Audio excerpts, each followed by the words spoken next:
Magandang araw, Lubowans. Narito na ang mga latest mula sa bayan ng Lubo. Ito po ang Lubot ang Lao TV News Update.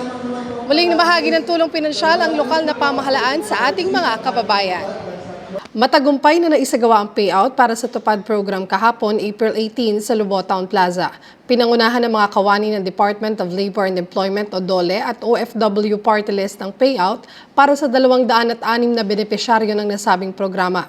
Ito ay sa inisyatibo ng ating butihing punong bayan, Mayor Lota Manalo, na personal ding nagbigay ng mensahe sa mga naging bahagi ng aktibidad.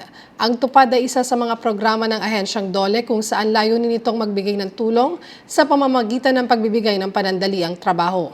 Ang pondong ito ay nagmula sa opisina ni OFW Party List Congresswoman Marisa Del Mar Magsino. Pinangunahan naman ni Mayor Lota Manalo ang muling pamamahagi ng libreng bags at sapatos sa mga grade school students sa ating bayan.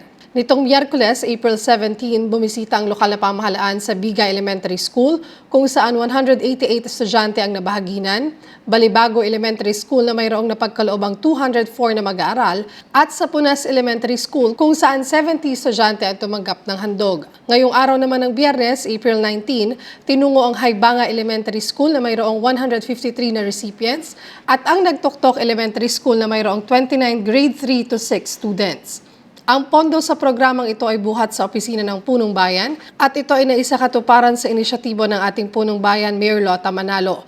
Ito ay sa pangunguna ng Lubong Mayor's Action Center o MACE, katuwang ang Pambayang Federasyon ng Sangguniang Kabataan. Target pang bisitahin para sa distribusyon ng lahat ng iba pang mababang paaralan sa buong bayan ng Lubo. Nagpatawag naman ng pagdinig ang Sangguniang Bayan noong Martes, April 16 sa SB Session Hall, kaugnay sa mungkahing magkaroon ng joint venture sa pagitan ng kumpanyang Meralco at Batelec 2 Electric Cooperative. Ito'y bilang tugon sa naranasang kakulangan sa supply ng kuryente na lubhang idinadaing ng mga residente at turista sa ating bayan. Pinangunahan ni SB member at chairman ng Committee on Laws, Rules and Procedure, Councilor Doy Sulit ang pagpupulong, kasama sina SB members Councilor Mark Chu, Councilor Leslie Aguilar, Konsehal Michael Cueto at Konsehal John Michael Anyayahan. Dumalo at nagsalita para sa Meralco si SVP at Chief External and Government Affairs Officer Attorney Arnel Pasiano Casanova, habang pinangunahan ni Acting Assistant General Manager Engineer Arvin Barbosa ang Batelec 2. Sa huli, iminungkahi ni Konsehal Chu na subukan ng dalawang kumpanya ang joint venture para na rin sa kapakinabangan ng mga Lubowan na pinagtibay naman ni Konsehal Sulit.